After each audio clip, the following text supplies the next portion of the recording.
Boa noite. Meu nome é Gabriel. Hoje eu vou contar a história de um hotel antigo construído para o luxo e lembrado pelo silêncio. Um lugar que aprendeu a esconder passos, apagar vozes e devolver respirações na parede errada. Eu chamei esta história de O Hotel Assombrado onde hóspedes foram encontrados sem vida. Se você está ouvindo à noite, deixe uma luz pequena acesa no corredor. Abaixe um pouco o volume e venha comigo, porque alguns prédios foram desenhados para fazer a gente esquecer que ainda está vivo. O hotel ficava no alto de uma avenida antiga. A fachada tinha colunas, varandas com ferro trabalhado e janelas altas. As fotos antigas mostravam festas, lustres acesos e música de salão. As fotos novas mostravam cortinas fechadas, vidros opacos e um aviso de manutenção que nunca terminava. Eu recebi a chave por engano. Foi um envelope pardo, colocado debaixo da porta do meu pequeno escritório. Dentro havia uma chave pesada com um número escrito à mão. O número era o quarto 312. Havia também um papel curto. No papel, uma frase: "Se entrar, entre de dia." Eu fui de tarde. O porteiro do prédio ao lado disse que o hotel estava fechado havia anos. Mas a porta lateral, a que dava para a rua sem saída, cedeu com força média. Lá dentro, o cheiro era de madeira velha, cera, poeira fina e algo parecido com perfume desbotado. O saguão tinha um balcão de mármore rachado. Atrás do balcão, um suporte com chaveiros vazios. Um relógio antigo marcava um horário impossível e parado. A escada principal subia em curva suave e fazia a gente olhar para cima, como se o teto fosse uma promessa. Eu notei uma coisa. O ar não se movia como em prédio abandonado. Não havia aquele vento livre que entra por toda a fresta. Parecia que as portas e as paredes ainda obedeciam a uma rotina invisível. No balcão da recepção, havia um livro grosso. Era o livro de hóspedes. Páginas com nomes, documentos e assinaturas. Muitos nomes tinham letras firmes e repetidas. Nos últimos meses anotados, as linhas ficavam mais curtas. As palavras perdiam o fim. Até que, na última página preenchida, havia 3 linhas sem assinatura, com o mesmo horário previsto de check-in, e um carimbo torto dizendo aguardando. Ao lado do livro, encontrei um caderno de capa azul. Era um caderno do gerente. Havia bilhetes sobre lâmpadas, sobre troca de roupa de cama, sobre barulho no elevador e sobre cheiro de gás que não vinha da cozinha. Em vários dias, a mesma observação curta. Corredor do 3º andar. Eco estranho. Eu fechei o caderno e respirei. O hotel ainda tinha um modo de falar. Ele falava pelo que sobrou escrito. O elevador principal tinha portas de metal liso e um painel com botões redondos.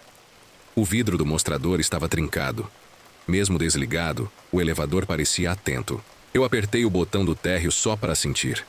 Não aconteceu nada. Eu apertei o do 3º andar. Também nada. Mas eu escutei um clique leve atrás da parede, como de uma trava que lembra o próprio trabalho. Subi pela escada.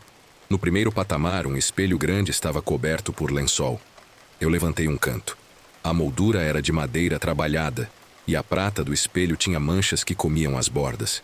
Me vi distorcido.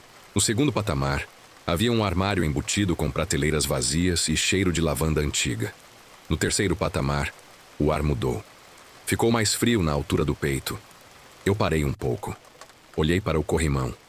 A madeira tinha marcas de dedos que se repetiam na mesma altura. Era a altura de quem sobe com pressa e para no mesmo degrau, sempre. O corredor do 3º andar era longo e reto. O carpete tinha um padrão de losangos gastos. As portas eram altas, com números de metal. Os abajures de parede tinham cúpulas de tecido bege. Quando eu pisei, o som do meu passo não voltou do jeito normal. Não havia eco limpo. Havia um retorno torto, como se o som batesse 3 vezes na lateral e errasse o caminho. Eu testei. Bati com a mão fechada na parede perto de uma porta. Contei devagar. Um tempo depois, não imediato, ouvi 3 batidas muito baixas. Pareciam de dentro do gesso. Eu anotei. O corredor devolve em 3. No fim do corredor, o quarto 312. A chave do envelope entrou sem arranhar. A fechadura virou com um esforço curto e limpo. Eu empurrei devagar. A porta cedeu com um suspiro de madeira. O quarto tinha uma cama de cabeceira alta, um guarda-roupa de 2 portas e uma pequena sala de estar com poltrona e mesa redonda. As cortinas estavam fechadas e a luz que passava por elas parecia filtrada por poeira antiga. Havia um cheiro leve de perfume, algo entre flor e álcool. Na mesa, um cinzeiro de vidro vazio. No criado mudo, um cartão com o nome do hotel e um lápis curto. Eu caminhei até a janela. Puxei a cortina um pouco. A rua sem saída ficava 3 andares abaixo. O céu estava claro ainda.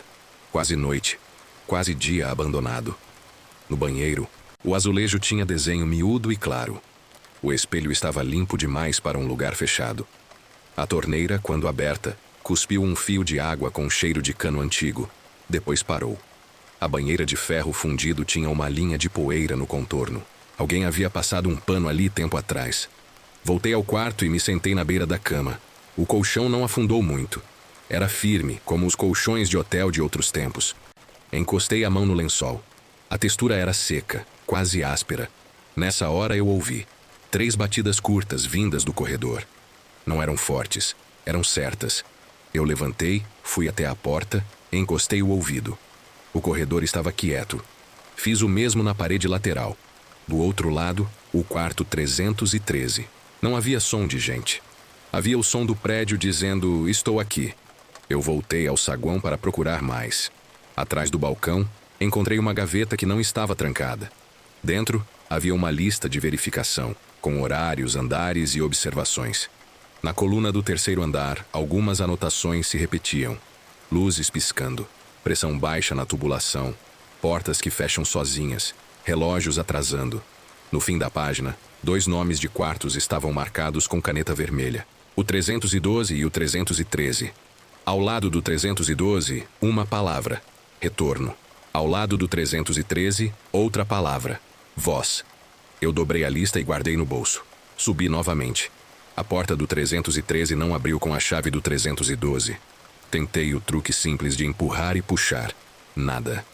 Eu me afastei um passo, olhei as dobradiças e ouvi o som de metal leve, como se a lingueta tivesse batido sozinha, por dentro. Girei a maçaneta. A porta cedeu.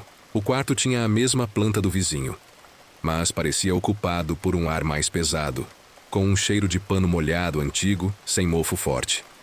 No criado mudo havia um copo de vidro com uma marca d'água na borda, como se alguém tivesse encostado e deixado uma lembrança circular.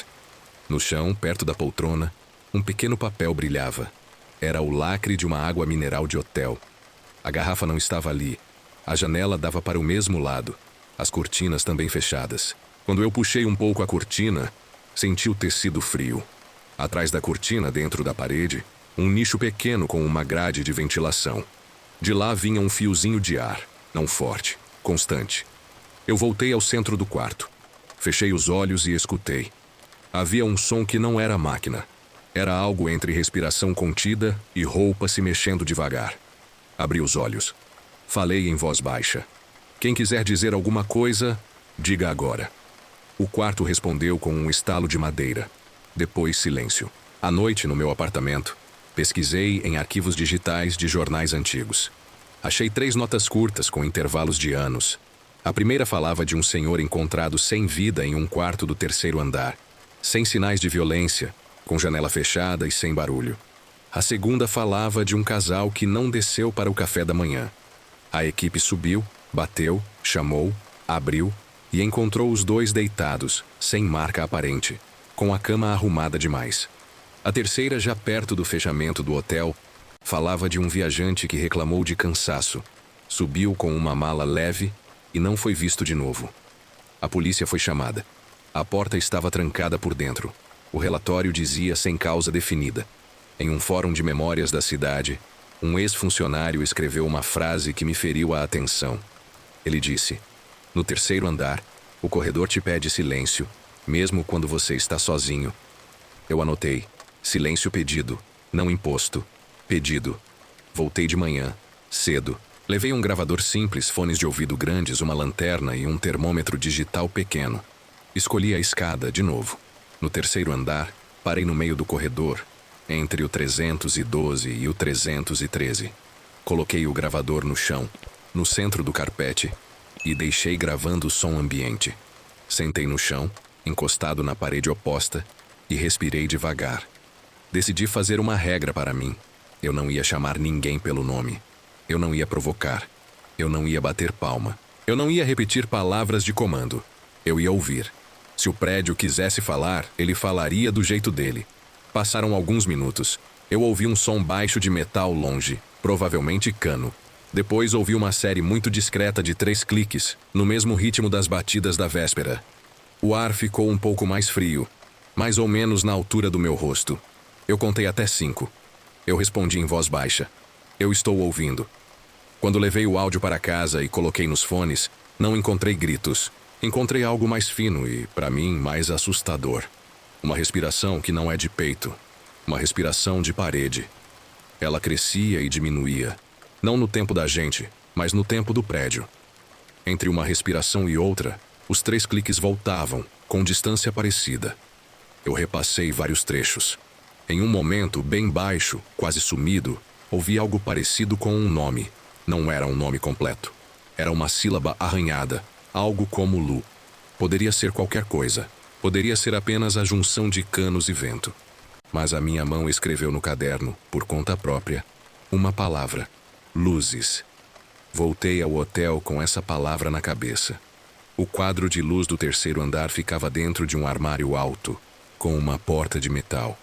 Eu encontrei as chaves no balcão da recepção, em um molho marcado serviço. No quadro havia disjuntores antigos e etiquetas de papel amarelado. Uma etiqueta dizia Corredor 3. Outra dizia Serviços de Andar. Outra dizia Quartos 312 a 315. Eu não toquei nos disjuntores principais, mas vi uma chave rotativa, daquelas que alimentam só a iluminação de abajures de parede. Girei um ponto. As cúpulas acenderam fracas, uma por uma, em linha. O corredor mudou de cara. Ficou com luz de tarde impostora. Voltei ao centro. O carpete pareceu desenhar um fluxo. A luz mexe com a atenção. O hotel sabia disso. Com luz, o corredor parecia dizer, venha. Sem luz, ele dizia, fique. Eu deixei as luzes acesas por poucos minutos. Desliguei e anotei uma frase. Aqui, a luz chama e o escuro guarda. No 312, ao voltar, havia um papel preso por baixo da porta, do lado de dentro. Eu empurrei devagar, peguei o papel e virei. Era um recado escrito com caneta azul. A letra era firme e simples. Estava em letras maiúsculas. Escrevia assim, não feche as 2 cortinas ao mesmo tempo. Eu andei até a janela. Havia 2 cortinas, uma mais leve, de voal, e uma mais pesada, de tecido grosso. Ninguém, em um hotel, escreveria um alerta como esse sem motivo. Eu pensei em circulação de ar e diferença de pressão. Pensei em eletricidade estática. Pensei em nada. Obedeci. Mantive a cortina leve fechada e a pesada aberta até metade. Sentei na poltrona. O quarto ficou menos tenso. Como se a janela respirasse do jeito que queria. Decidi ficar até tarde. Eu não ia dormir ali, mas eu ia esticar a presença até o último pedaço de dia. Levei um rádio simples, daqueles de pilha, e deixei desligado. Levei também uma vela, por teimosia antiga, e não acendi. Sentei, levantei, sentei. Conte até 5 foi virando uma rotina sem perceber. Por volta de 8 da noite, o corredor fez o barulho de sempre. 3 cliques muito baixos. Eu fiquei de pé. No 313, a porta rangeu sozinha 1 centímetro. Eu caminhei até lá e parei no batente. Contei até 5. Falei em voz baixa. Eu não vou entrar. Eu só quero ouvir. Do fundo do quarto, um metal respondeu. Não era ameaça, era confirmação. Eu recuei meio passo. Voltei para o 312. Fechei só a cortina pesada até um pouco mais. O ar circulou melhor. Quando decidi ir embora, já passava das 9 da noite. Desci pela escada, devagar. Na recepção, as sombras pareciam móveis arrastados de volta para o lugar. No vidro da porta lateral, meu rosto voltou partido em 2. Metade cansado. Metade atento. Em casa, reli as 3 notas antigas. Procurei detalhes pequenos. Na primeira, havia menção a cortinas fechadas às 2. Na segunda, havia menção à janela trancada e ar sem cheiro. Na terceira, não havia menção à janela. Mas havia menção a relógio de quarto parado em um horário exato. Anotei os horários. O relógio da primeira nota parou às 9h20. O da segunda nota estava atrasado, marcando 8h55. Na terceira, o relatório falava vagamente em por volta de 9 horas. O hotel tinha um horário. O hotel tinha uma rotina dura, mesmo após fechado. Eu escrevi em letras grandes: o hotel quer que as noites terminem antes das 10. No dia seguinte, eu explorei a cozinha. Fogões industriais, pias grandes, azulejos brancos com rejunte escurecido, prateleiras de metal com marcas de latas. Na despensa, ganchos altos onde ficavam sacos de pano. No centro, uma ilha com tampo de pedra com cortes fundos de faca. Havia ali uma regra silenciosa. Tudo tinha lugar certo. Quando algo estava fora do lugar, o ar parecia irritado. Achei um caderno de receitas com calda de açúcar, calda de laranja, bolos com nomes simples, sopas, caldos, molhos. Em algumas páginas havia um carimbo pequeno, com uma sigla. A sigla era uma letra L e uma letra P. Eu não sabia o que era. Na última página havia uma anotação. Ela dizia assim: lembrar de tirar o som do rádio às 9h10. A cozinha também obedecia ao relógio da noite. Eu fechei o caderno e voltei para o saguão. No balcão, ao lado do livro de hóspedes, havia um telefone antigo com fio e botões para ramais. Eu tirei o fone do gancho. Silêncio. Eu apertei o botão do terceiro andar. Silêncio. Eu apertei o botão da cozinha. Silêncio. Eu apertei o botão da suíte principal. Nesse, ouvi alguma coisa. Não era voz. Era o mesmo som de respiração de parede. Mais baixo ainda. Eu devolvi o fone. Anotei outra frase. Aqui, até o telefone escuta o prédio. Perto do elevador, um quadro na parede mostrava o mapa de evacuação do andar. Setas vermelhas, pontos de reunião, saídas de emergência. O caminho do 312 e do 313 passava por um ponto com um triângulo pequeno. Embaixo do triângulo, letras muito pequenas diziam zona de pressão. Eu lembrei do ar no rosto quando sentei no corredor. Eu lembrei da cortina que não deveria ser fechada junto. O hotel tinha zonas internas de ar que mandavam mais do que os quartos. Quem desobedecia pagava. Eu tirei uma foto do mapa com o celular para lembrar do desenho, caso a minha memória resolvesse ser gentil. No térreo, nos fundos, havia uma saleta que servia de capela para casamentos pequenos e para missas de domingo, nos tempos de glória. Hoje, a saleta tinha bancos de madeira, velas derretidas sobre um aparador e uma janela alta. No aparador havia um bilhete antigo, amarelado, escrito com letra de senhora.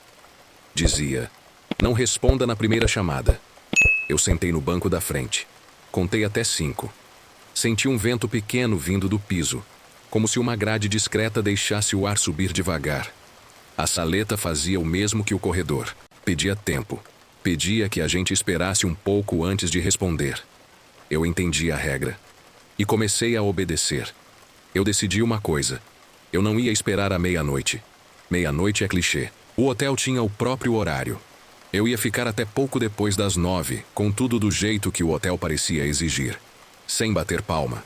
Sem fechar as duas cortinas. Sem chamar pelo nome. Sem ligar rádios que não eram meus. Às 8h50, eu estava sentado na poltrona do 312. Às 8h55, o corredor fez 3 cliques. Às 9 horas, o ar do quarto ficou mais firme, como quando a gente prende o ar antes de mergulhar. Às 9h05, o quarto do lado rangeu a porta de novo, 1 centímetro. Às 9h10, eu ouvi um som quase bonito. Era um acorde muito baixo, daqueles de piano esquecido em sala de música. O som não vinha de piano nenhum. Vinha da parede. Era um acorde de aviso. Eu disse em voz baixa: eu não moro aqui, eu vou embora. Obrigado. O quarto desinchou. Eu sempre acho melhor agradecer. Se você gosta de relatos que não correm atrás de vulto, mas param para ouvir os lugares, se inscreva nos Sussurros do Além e ative o sino agora. Aqui a gente anda devagar, respeita as regras da casa e deixa o prédio falar antes da gente. Comente se você já ficou em hotel onde o corredor pareceu mandar mais do que a sua vontade. A sua história ajuda a nossa história a continuar. Eu quis entender a lavanderia do hotel. Era no subsolo, máquinas enormes de lavar e secar, ferro a vapor, mesa comprida de dobrar roupa. No canto, um cesto de roupa de quarto, ainda com etiquetas de tecido penduradas por alfinete. Cada etiqueta trazia um número de quarto e uma data bordada com linha vermelha muito fina. Peguei 2 etiquetas do terceiro andar. Uma dizia 312, outra dizia 313. A data era a mesma. E era uma data próxima das notas antigas do jornal. As etiquetas estavam coladas num papelão com a palavra pendente. Larguei devagar. Olhei para a mesa. A mesa tinha uma marca de ferro quente desenhando um círculo perfeito, exatamente no meio. O ferro tinha sido pousado ali muitas vezes no final do expediente. O círculo cheirava a tecido queimado sem fumaça. No armário ao lado, encontrei um rolo de fita crepe com uma anotação em caneta. Ela dizia: silêncio depois das 9h20. A lavanderia tinha o mesmo relógio invisível. Eu voltei para o térreo com a certeza de que o hotel inteiro obedecia uma noite só. A mesma, repetida para sempre. No corredor do primeiro andar, vi uma galeria de retratos de pessoas que um dia foram importantes para o hotel. Donos, gerentes, chefes, músicos, casais famosos. Em cada moldura, uma placa com o nome. Em uma moldura, porém, a placa estava solta. Atrás da placa, escrito no verso, uma frase de quem montou a galeria. Ela dizia: tirar a foto do gerente que mandou fechar o terceiro andar. Sem ponto final. Sem assinatura. O retrato, com a placa recolocada, mostrava um homem de terno, olhar duro, postura reta demais. Os olhos dele, impressos, pareciam fugir de qualquer reflexo. Na parede oposta havia um retângulo mais claro, como se uma moldura tivesse sido retirada às pressas. Eu anotei. Alguém tentou apagar o rosto de quem mandou calar. No quarto 312, debaixo da gaveta do criado, havia uma folha dobrada várias vezes. Era uma página solta de um diário. Letra feminina, firme. Ela escrevia sobre 3 coisas. Quero dormir. Quero silêncio. Quero que parem de bater na minha parede. A data era antiga. No fim da página, uma anotação de horário. 9h15 da noite. Abaixo, um desenho de 2 cortinas e um X sobre as 2 fechadas. Como se fosse uma lembrança deixada para quem viesse depois. Eu apoiei a folha na mesa, copiei a página à mão no meu caderno e guardei a original no mesmo lugar. Coisas assim não são minhas. São do prédio. Eu entendi que eu estava fazendo a pergunta errada. Eu queria saber quem era o fantasma. O hotel não estava falando de gente. O hotel estava falando de rotina. Eu mudei a pergunta. Não é quem. É como. Como o prédio aprendeu a pedir silêncio. Como o prédio aprendeu a bater 3 vezes. Como o prédio mantém a noite nas regras. Voltei ao mapa de evacuação. Voltei às etiquetas. Voltei ao caderno do gerente. Tudo falava de procedimento. Tudo falava de norma. Tudo falava de horário. O hotel não ficou assombrado por causa de um grito. O hotel ficou assombrado porque repetiu a ordem de calar até não sobrar voz. No último dia, cheguei cedo e parti cedo. Subi ao terceiro andar. Coloquei o gravador no carpete pela última vez. Não liguei luz. Não fechei cortina dupla. Não chamei por ninguém. Sentei, contei até 5, agradeci e levantei. No saguão, passei a mão na pedra do balcão e deixei a palma ficar marcada por um segundo. O relógio parado me ignorou. A porta lateral cedeu com o mesmo peso. Na rua sem saída, o vento entrava e saía do corredor invisível entre as fachadas. Eu não olhei para trás. Em casa, ouvi o último arquivo. Não havia gritos. Havia o som grave e baixo de um prédio respirando como prédio. Havia 3 cliques delicados, como quem cumpre tabela. Havia uma pausa longa, que parecia pedir que eu não preenchesse com a minha voz. Eu não preenchi. Se você um dia se hospedar em um lugar bonito demais para o vazio, ouça. Se o corredor pedir silêncio, obedeça. Se a cortina pedir espaço, dê. Se o relógio parecer mandar, responda contando até 5. E quando for embora, não leve nada. Devolva o som para o prédio. Ele precisa continuar sendo ele mesmo, para o bem e para o medo. Eu sou o Gabriel. Este foi o caso do Hotel Assombrado, onde hóspedes foram encontrados sem vida. Se você gosta de histórias onde o terror nasce da regra e o assombro vem do hábito, inscreva-se nos Sussurros do Além e ative o sino. Tem relato novo toda semana. Conte nos comentários. Qual foi o hotel mais silencioso em que você já ficou? E o que o silêncio te disse?